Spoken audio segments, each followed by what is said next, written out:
Om Namo Bhagavate Vasudevaya. Om Namo Bhagavate Vasudevaya.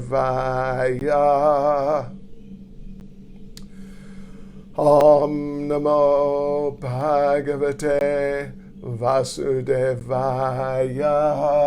Let me just change the angle slightly. Okay, Etaluce. Aha, all right. Okay, first of all, some announcements. Some very important announcements. First announcement. For Russian-speaking devotees who are on Facebook Live, если вы говорите по-русски, и сейчас вы здесь на Facebook Live, русский перевод не будет. Но русский перевод будет в Инстаграме. И поэтому, пожалуйста, это мой совет, это как очевидно. Если вы не понимаете английский язык, пожалуйста, вы можете смотреть на Инстаграме, в Инстаграме. Okay, excuse us. So, yeah, now Facebook Live is going to be in English, and Instagram there'll be the translation into Russian. My English will be there, hopefully it won't be too loud, and so you can hear the Russian clearly. Okay, that's first point. Second point, important point. Tomorrow, at least in South Africa, I don't know about Russia, tomorrow is Ram Navami, the appearance day of Lord Ram. So because of the virus, at least in South Africa and different places, we can't have big festival like usual. But what we will have is, we will have japa, as we did today, from around 5 o'clock till 6. Then at 6, we will have a class on Lord Ram. It's a special day. We should have a class on Lord Ram. So that's tomorrow. Tomorrow, Thursday. Okay. Here's another couple of important points. Let's see. Oh, you're going to have to remind me. What were the other points?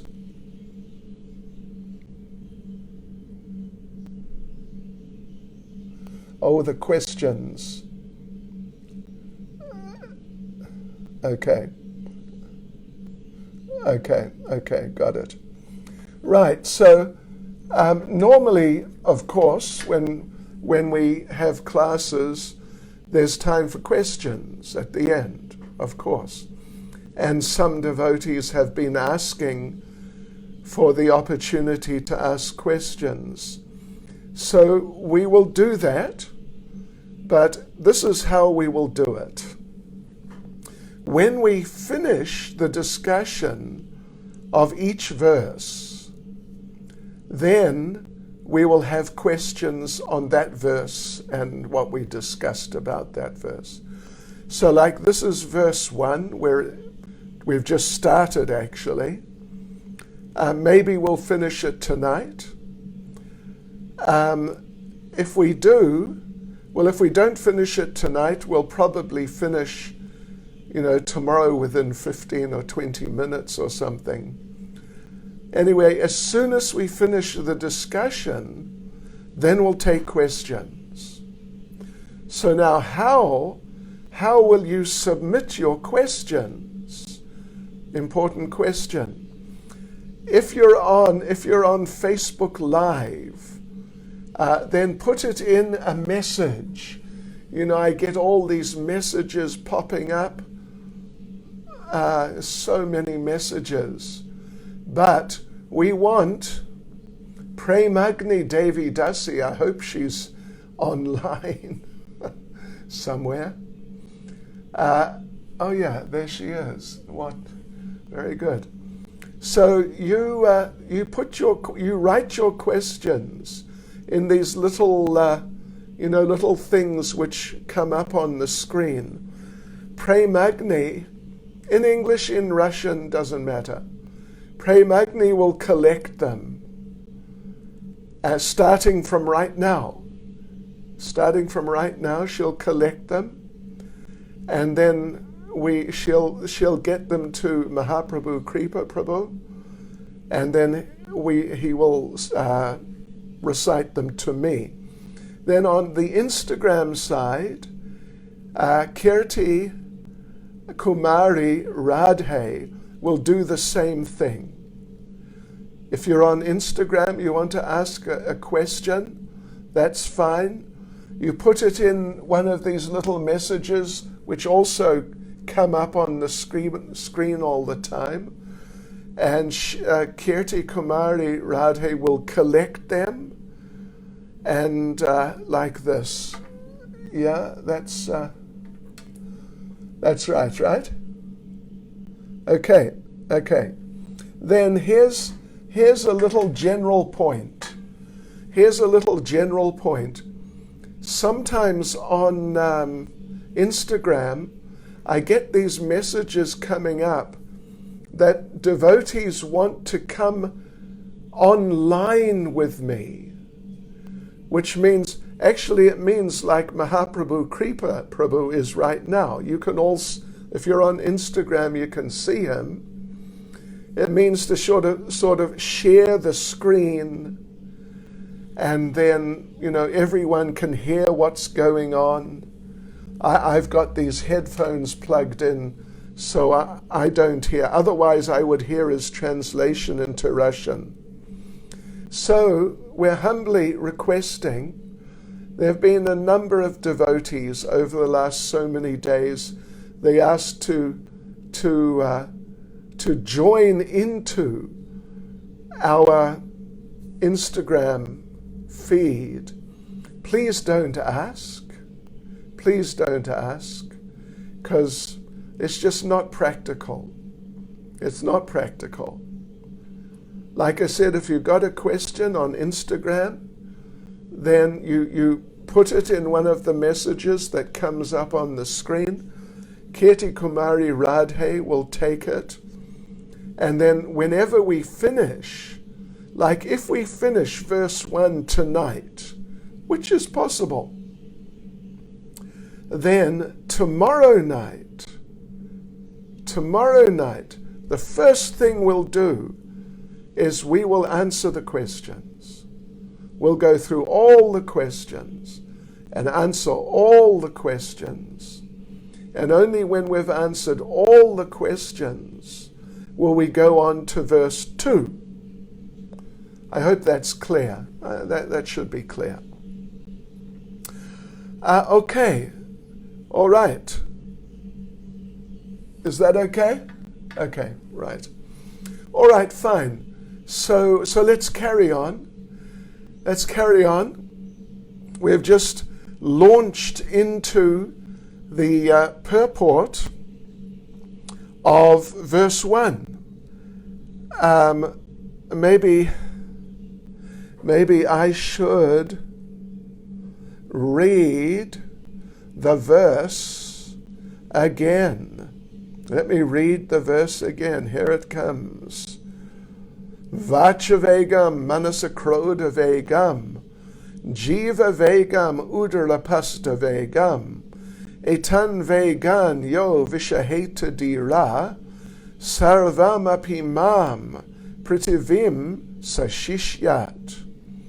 A sober person who can tolerate the urge to speak, the mind's demands, the actions of anger, and the urges of the tongue, belly, and genitals, is qualified to make disciples all over the world. That's verse 1. So we made a number of points last night.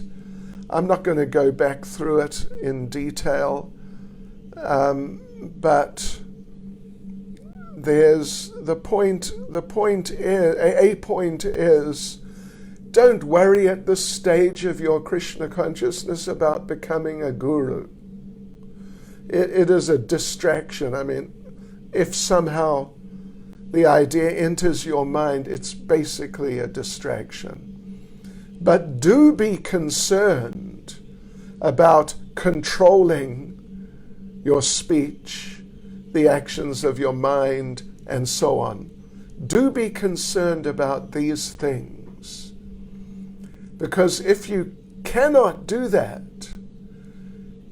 and your mind and your words and your genitals and etc., if they sort of become too influential in your life and you are trying to be Krishna conscious, well, I think we all know extremely clearly there are going to be serious problems. There really are. So for us, though, we should try to become steady, nishta in Krishna consciousness by controlling these things, not through prayaschita or atonement, as Shukadev Goswami suggested in the 6th canto of Srimad Bhagavatam, as we discussed last night, but through progress in Krishna consciousness. If we make progress in Krishna consciousness, then these things can become controlled. Yes. And the mind, which, well, we're going to go on and talk about the mind next, actually. As Krishna says in Bhagavad Gita, the mind can be your best friend or your worst enemy. Yeah. So, yes. So if we become absorbed in Krishna consciousness, and we also mentioned last night how Shukadev Goswami, in explaining this point, he told the story of a Jamil, which involves chanting. So if we can become absorbed in Krishna consciousness, beginning with chanting, that's the best way to take control of these things. Okay, so let's see here then. Yeah. In the purport there, well, just in general about the idea of atonement, in the purport, Srila Prabhupada talks about how in Christianity, at least in the Catholic tradition, I don't know about in Russia, in the Orthodox tradition, not in the Protestant traditions, but definitely in Catholicism, there's the practice of confessing. So during every week, probably every Sunday or every week, you go to the church and you confess to the priest who's behind a curtain. Oh, I did this, I drank, and I had illicit this, and I did that, and I stole something, and I lied, whatever. You confess. This is what I did wrong. And then the priest behind the curtain, he tells you, okay, so what you must do now, you must chant, for example, 100 Hail Marys. You must fast for a day. You must give some charity to someone. And if you do like this, then all the reactions to these things you've confessed to doing, it'll all be removed. So this is going on in Christianity, at least in Catholicism. I don't know about Orthodox tradition. And there's an interesting little story I can tell you. Italy is a very Catholic country, extremely Catholic. And there's one devotee. He's old now, but there's one devotee, Italian devotee, who used to be a Catholic priest in a village. And, the village, he was there for like 10 or 15 years. And it didn't take long to meet everyone in the village and know everyone and their children and like that. So he had to do the confessions every Sunday. And because he knew everyone, when people came to confess, he would know who it was. Although there's a curtain there, and you're not meant to know. It's meant to be anonymous. But he knew everyone. He knew everyone's voice. And so he knew that, this is such and such, and this is the other one. And he said he became a devotee. And he said that why he became a devotee, one important reason was that he noticed the same people were coming every week and confessing to doing the same things. Excuse me. Week after week after week. And then you might get a break for a week, but then after a couple of weeks, again and again. And he understood, this is not working. This is not working. And he decided that, this whole process is not working.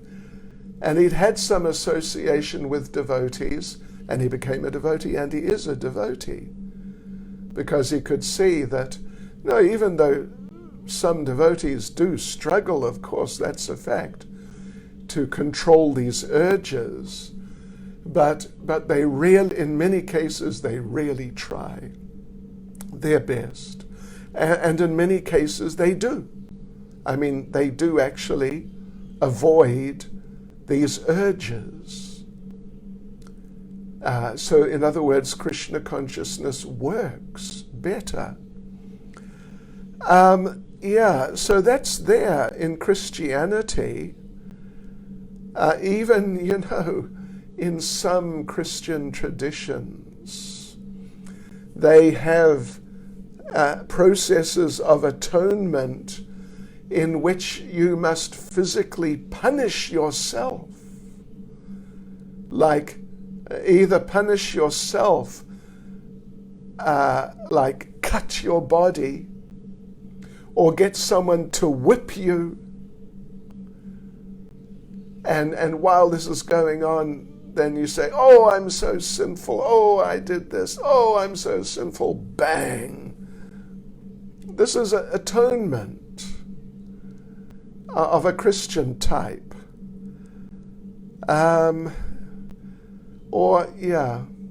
Even at school. At school.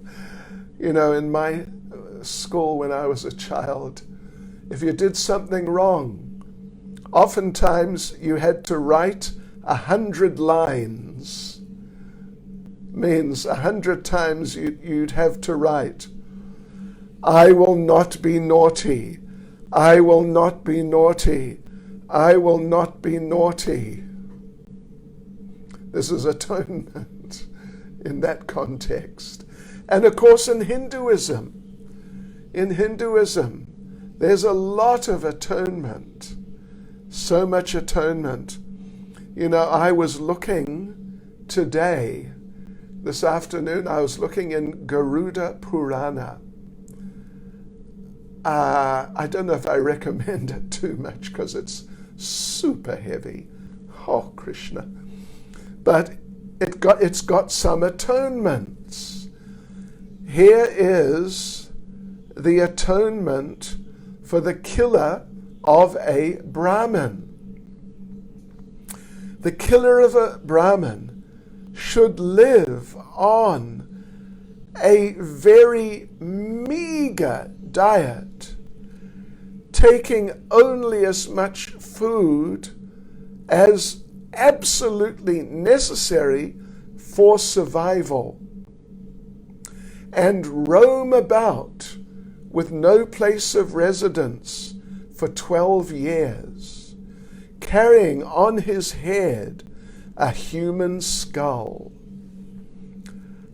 So people will know, because people would know that's what you do if you kill a Brahmin.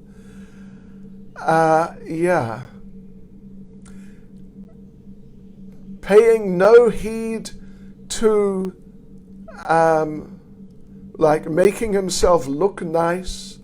He will not shave himself or cut his hair, and then regularly do a fire yajna to the demigod Skanda.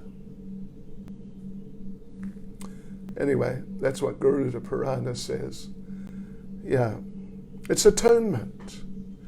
You're trying to offset something materially bad you did by doing some other material activity. Anyway, even to some degree in Nectar of Devotion, there's sort of a little atonement, to some extent, or something like that, maybe. Where it says about if a family member dies, then if you're in a Brahmin family, what is it? You can't visit the temple for a week. If you're a Kshatriya family, it's 2 weeks. It's got something to do with atonement. Something to do with atonement.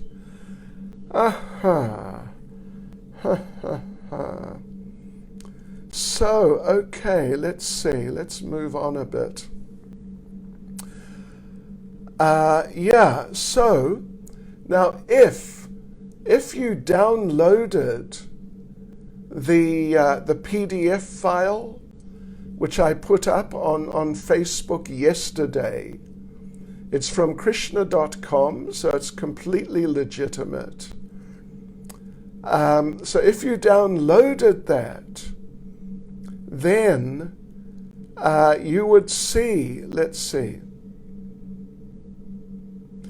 Well, it's at the bottom of page 3, and it's going on over, where are we? Onto page 4. Yeah. Okay, let's just read this. If you've got a Nectar of Devotion with you, the paragraph begins, real atonement involves coming to real knowledge. You got it, Mahaprabhu, Kripa Prabhu. It's the first page of the purport. Maybe it's just in your version, just over the page, on the second page of the purport. In other words, it's the third paragraph. So let me read it. Real atonement involves coming to real knowledge, and for this there's a standard process. When one follows a regulated hygienic process, he does not fall sick. A human being is meant to be trained according to certain principles to revive his original knowledge. Such a methodical life is described as tapasya. One can be gradually elevated to the standard of real knowledge or Krishna consciousness by practicing austerity and celibacy, brahmacharya, by controlling the mind, by controlling the senses, by giving up one's possessions in charity, by being avowedly truthful, by keeping clean, and by practicing yoga asanas. Aha. So Prabhupada says that, and it sounds a little unusual, doesn't it? I mean, it's not exactly like pure devotional service, just in a very clear way, practicing yoga asanas. So, anyway, in Shastra, these things may help, can help, but then Prabhupada goes on and clarifies. However, if one is fortunate enough to get the association of a pure devotee, he can easily surpass all the practices for controlling the mind by the mystic yoga process simply by following the regulative principles of Krishna consciousness, refraining from illicit sex, meat eating, intoxication, and gambling, and by engaging in the service of the Supreme Lord under the direction of the bona fide spiritual master. This easy process is being recommended by Srila Rupa Goswami. Yeah, so it is not being recommended that we should simply be austere, simply be celibate, simply try to control the mind and senses, give things up in charity, be truthful and clean, and do yoga as a process. But actually we should follow the process of Krishna consciousness. And then we'll automatically conform with these requirements which are there. And it's a more like mechanical system of yoga.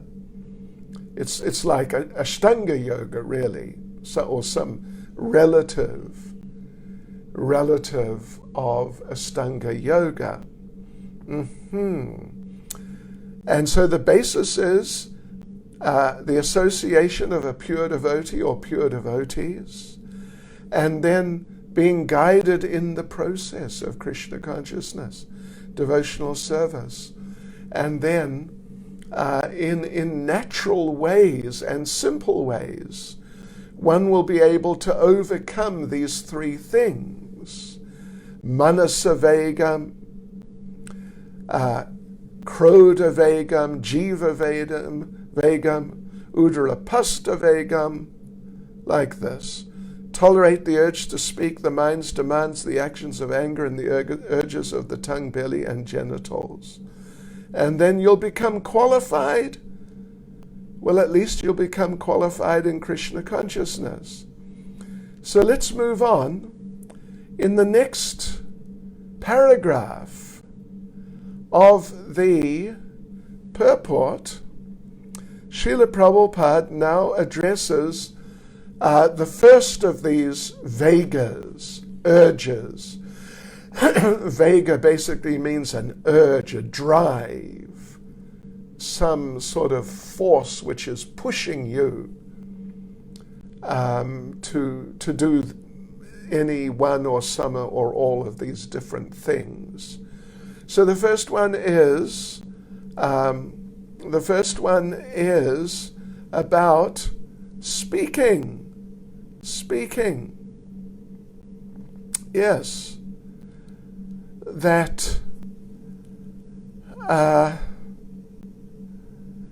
vachavegam. We have to control the urge to speak. So how are we going to do that? What are we going to do? Okay, Prabhupada explains very clearly in the following paragraph. Basically, there's one paragraph devoted to this particular problem of the urge to just speak and speak about whatever. So, of course, it's talking about the tendency to talk nonsense. And in that paragraph, Srila Prabhupada gives an example which he's actually given on a number of occasions. It's the example of a frog, or he says here a toad, or a frog, he says elsewhere. The frog croaks. And, well, here in our temple in Chatsworth in Durban, those of you who are online who have been to our temple here in Chatsworth, you would know we have a moat.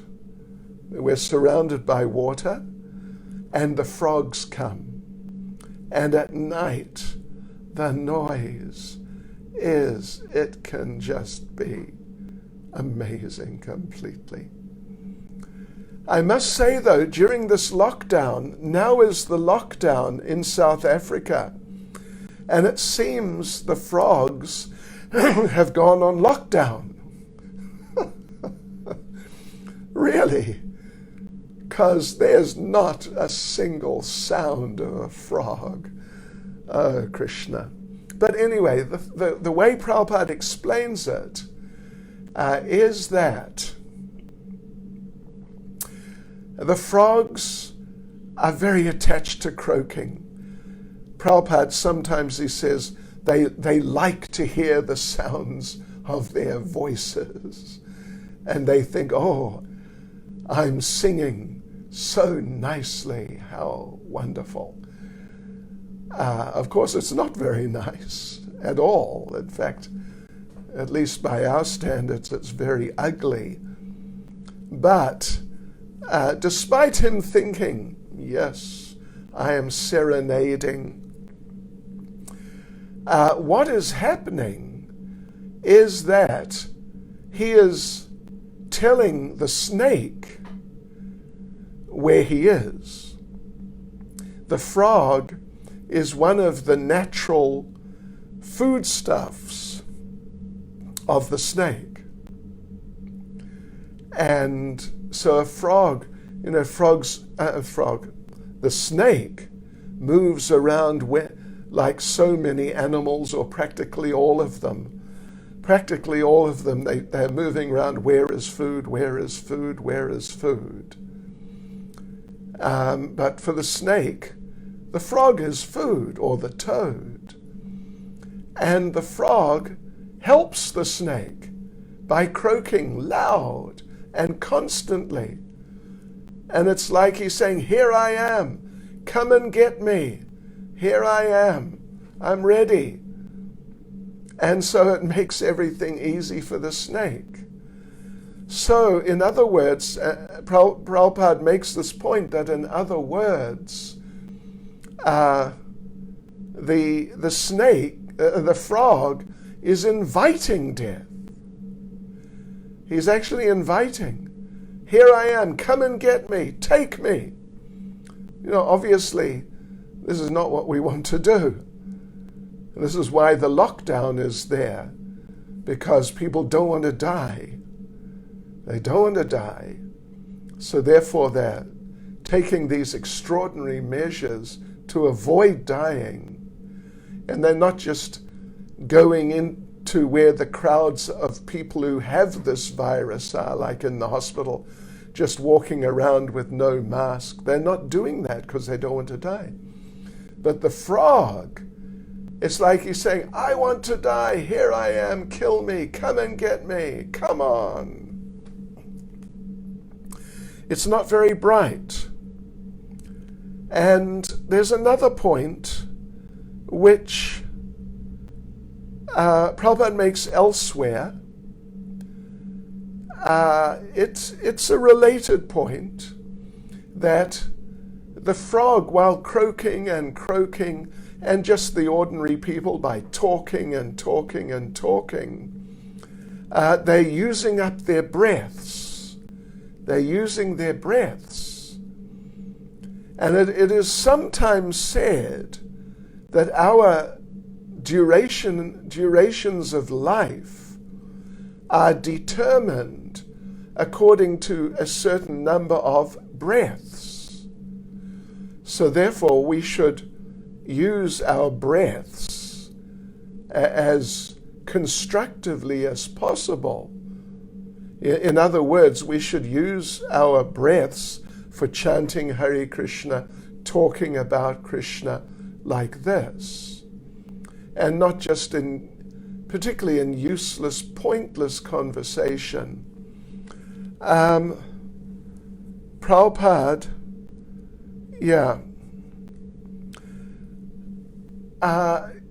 people like yogis, impersonalists, they also understand this point about using our number of breaths as usefully as possible. Some of them, they try to slow down their breathing process. Breathe as slowly as possible, because the idea is then you'll live longer. Anyway, but the thing is, we're talking about talking. And these impersonalists, they understand we shouldn't talk nonsense. Just gramya katha, just village talk. Therefore, some of them take what is called Mauna Vrata, a vow of silence, that they actually stop talking. But Srila Prabhupada was quite amused by this. When Prabhupada was preaching in America, there was one yogi who became a little well-known, who was doing Mauna Vrata. And Prabhupada asked someone to go and check him out, attend a program, or meet him or something, somehow or other, find what he's doing. So the devotee went, and there was a program, and people were asking questions. So someone asked a question, and what did the yogi do? He had a Mauna Vrata, a vow of silence. So he didn't speak an answer. He wrote the answer down. And then an assistant read out the answer. And when Prabhupada heard this, he laughed. Because to write something down takes so much longer than speaking. It takes a number of times longer than speaking.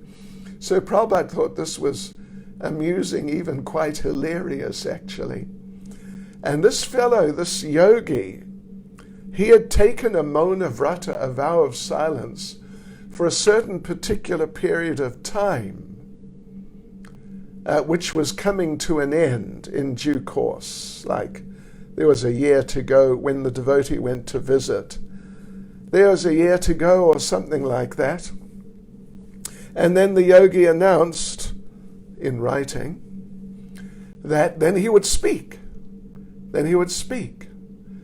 So what happened was, though, he was there in America, Prabhupada was in America, at least, regularly, Prabhupada was there. So just a few weeks before the time was going to come when he had said he would start talking again, he died.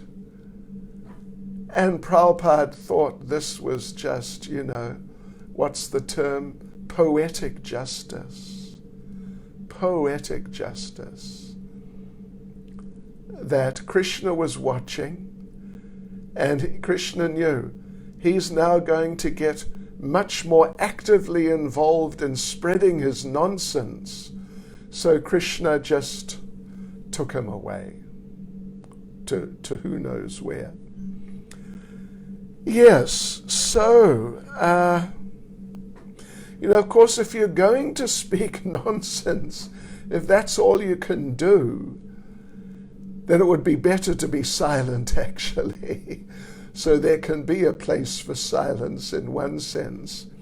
But for the devotees, Prabhupada actually said that for the devotee, the Mauna Vrata means, well, I think you can guess, only to speak about Krishna, only to chant Hare Krishna, and never talk about anything else.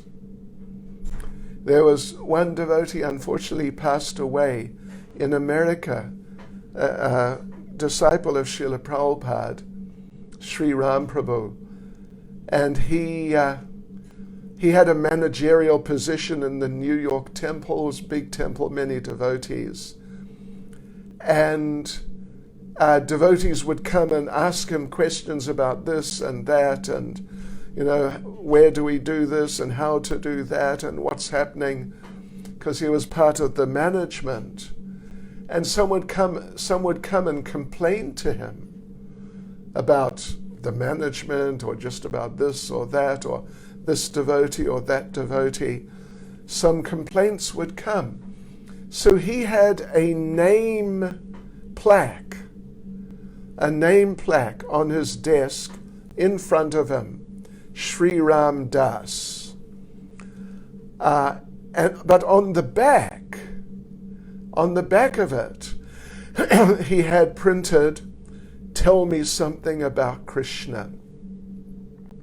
So when someone would come, as they would do fairly regularly, come and complain, then Sri Ram would just flip over the plaque. "Tell me something about Krishna." Yes, and Prabhupada says that is real silence in the material sense. If you're talking about Krishna, you are materially silent. So next is the mind's demands. Let's see, what's the time? So let's do this. Let's carry on, do the mind's demands. Like I said, if you've got questions, then in the little feed that comes up of comments, so many of you, all of you make such nice comments, how you're happy with the chanting and everything. But now if you want to ask a question, write it and then send it up in the comments. And then Premagni Devi Dasi will take it down on Facebook Live. And Kirti Kumari Radhe will take it down on Instagram. Okay. And, obviously we're not going to finish verse 1 tonight, but we should finish it tomorrow and at least make a good start, or maybe answer all the questions tomorrow when we've gone through the purport. Okay, so now, the mind. As we know in Bhagavad Gita, Lord Krishna says, from wherever the mind wanders due to its flickering and unsteady nature, one must certainly withdraw it and bring it back under the control of the self. That's Bhagavad Gita chapter 6, verse 26. Here is another verse. This is a verse from Srimad Bhagavatam. Unfortunately, I didn't write down the verse number, but anyway. So, Bhagavatam says, the mind is like an impetuous horse, that even persons who have regulated their senses and breath control and breath cannot control. Like a wild, maybe not quite wild, but partially wild horse, that even people who have regulated their senses and breath cannot control. Those in this world who try to tame the uncontrolled mind, but who abandon the feet of their spiritual master, encounter hundreds of obstacles in their cultivation of various distressful practices. O unborn Lord, they are like merchants on a boat in the ocean who have failed to employ a helmsman, means someone to direct the boat. Yes, so the mind.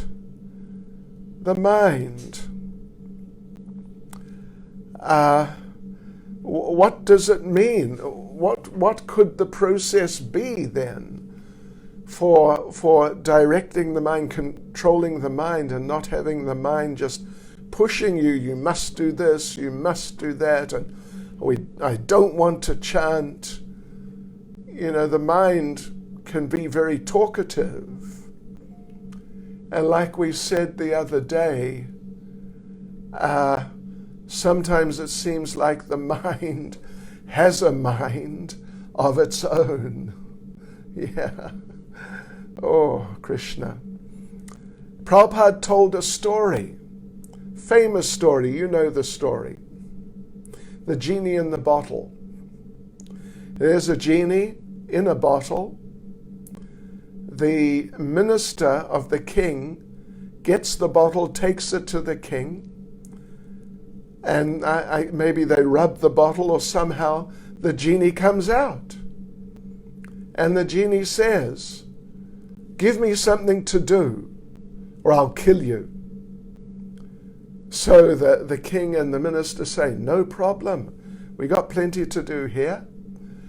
Go and clean the palace." Off goes the genie to clean. And the king and the minister, they say to each other, "It'll take him a couple of days at least." He was back in 5 minutes. "I cleaned the entire palace. It is spotless." And they had a little look around and they saw, it's true. Wow, how did he do that? That's amazing. And then the genie said, "Give me something else to do, or I'll kill you." And so the king and the minister said, all right, clean the whole kingdom. Clean the whole kingdom. Off went the genie. And the king and the minister, they thought they're very clever. You know, it'll take him months, or who knows how long, to clean the kingdom. He was back in 15 minutes. I've cleaned the whole kingdom.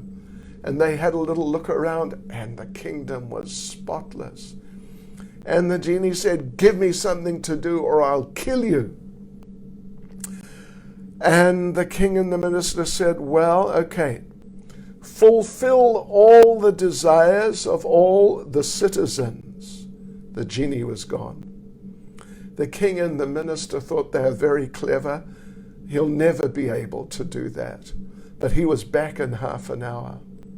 "I fulfilled the desires of all the citizens." And they saw the citizens are very satisfied. And the genie said, "All right, give me something to do, or I'll kill you." And they realized, looked like it was the end. And the minister said, you know what my mother told me to do when the time of death comes? My mother told me at the time of death, I must chant, Hare Krishna. And the genie went, Hare Krishna. Oh, interesting. The minister got an inspiration. So he taught the genie the mantra. He said, okay, look, there's more to it. And he taught him the mantra, Hare Krishna, Krishna Krishna, Hare Hare, Hare Rama, Rama Rama, Hare Hare. And the genie replied, Hare Krishna, Krishna Krishna, Hare Hare, Hare Rama, Rama Rama, Hare Hare. What now? What to do now? And the minister said, just repeat it. And just keep on repeating it till further notice. So the genie, he was doing that. He was just chanting and chanting and chanting, just endlessly chanting. And you know what? The genie became a nice devotee. Hari Bol. Look, Premagni, there's a question from Jai Radhika. Aha, the genie became a nice devotee.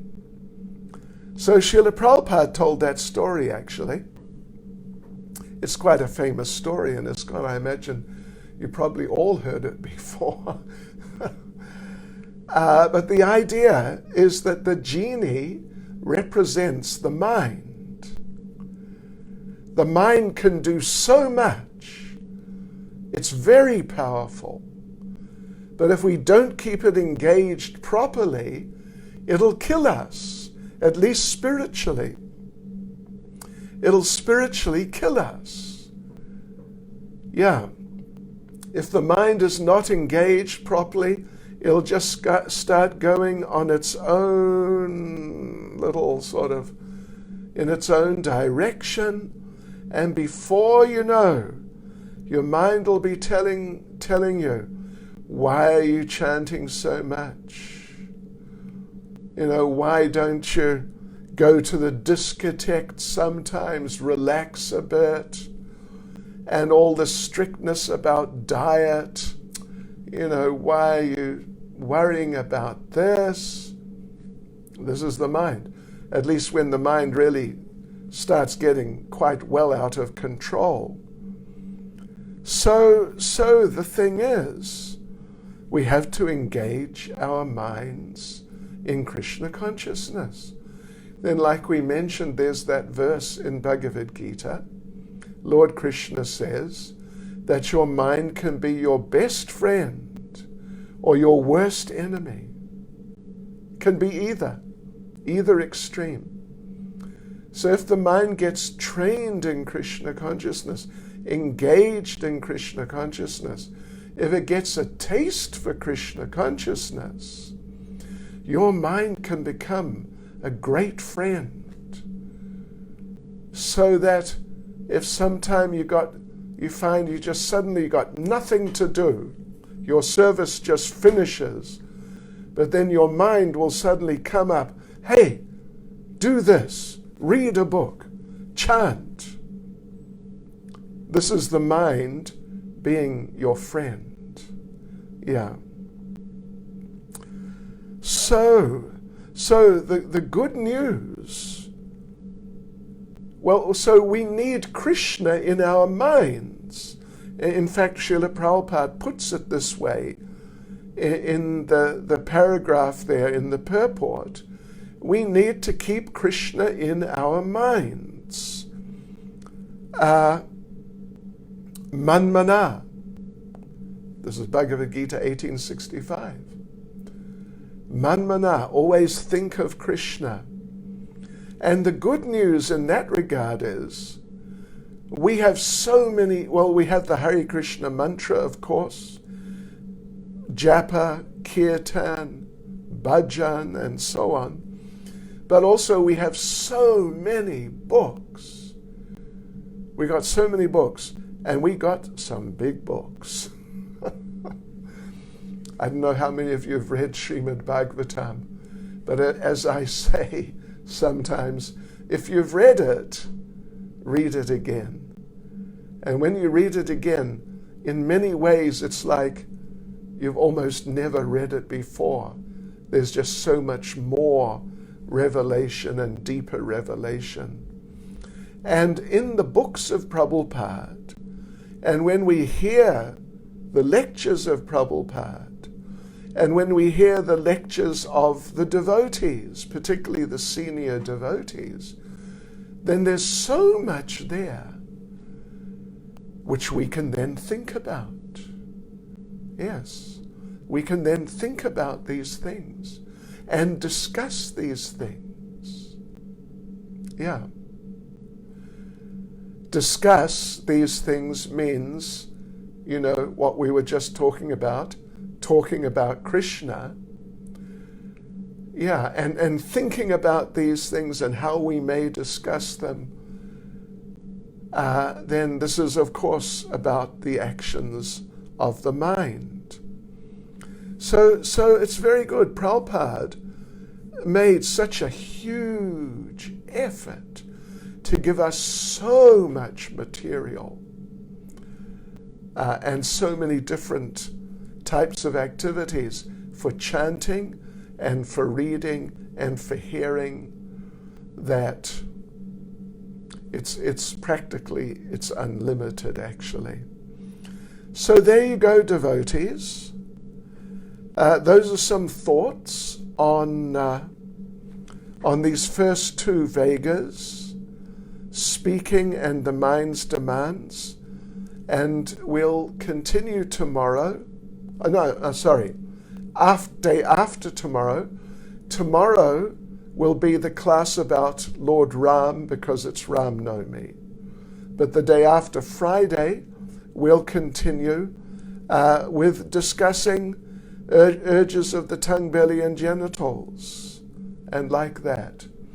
So don't forget, put your questions in.